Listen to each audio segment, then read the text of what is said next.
Hey, it's Jennifer, and today I want to talk about 3 reasons that you might have trouble getting into a really good front rack position. So, if you're doing front squats, for example, and you have trouble just keeping and holding the bar in the right position, um, there's lots of things that could be contributing to that, but I want to talk about 3 common ones today. Um, so you'll need like a lightweight. I've got a 5 pounder with me and a dowel or PVC or broom handle or whatever you've got. So the first thing we're going to talk about is shoulder flexion. So shoulder flexion is this motion of your shoulder. So when you're in a front rack position, you want to be able to get your shoulders up. Otherwise, your elbows are going to be hanging out down here. So to work on that, you'll use your dowel, turn your hands into reverse grip, and then use like a coffee table or couch or chair. Elbows are going to go like shoulder width or even a little more narrow, resting on the table. Back up so that you've got an open shoulder angle.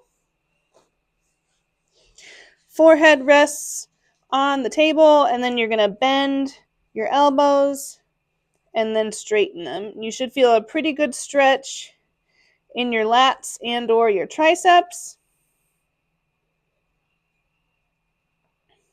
So do about a minute of bending and straightening there, and that should help with the ability to really like flex your shoulders and like open up this angle right here. The second thing that you need for a good front rack is shoulder external rotation. So ideally your hands would be outside your shoulders and then your elbows are in front of your shoulders, like so. So to do that, you need external rotation range of motion of your shoulder to get there. So for this, you would want to lie on the side of like a bench or bed or whatever you've got at home with your weight. So you're going to lie on the shoulder that you're trying to work, and you don't want to be like kind of on your back with your shoulder in front of you. You want your shoulder kind of tucked up under you and your other shoulder is right on top.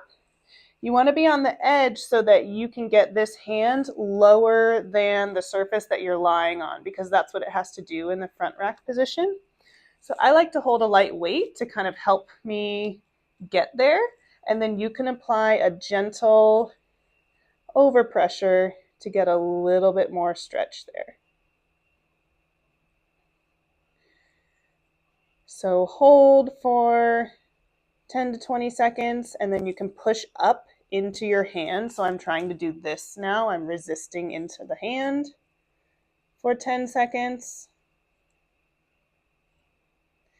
And then relax, and you might feel like you can get a little bit further into that stretch. Okay, so that's for your shoulder external rotation. And then the last thing you need is mobility at your wrist. So some people, when they're in this front rack position, kind of are like having trouble, and like the pinky is the thing that's like most on the bar. They have trouble getting their hand all the way this way, and it's more like this. So that can also be wrist pronation range of motion. So if you start with your hands in handshake position and then bring your palms down, if you have trouble getting flat or maybe even a little bit past flat without moving your elbow, then you might want to work on the wrist range of motion. So for that, you get into the same position that you were working on external range of motion, external rotation range of motion. You can do them at the same time if you want. And then you're going to pronate your hand, which means thumb goes on top. And then I like to use my other hand on the weight to help get into a little bit more range of motion. You might feel a stretch in your forearm there. So from palms up position to thumbs up position and help assist with the other hand getting a little bit more range there.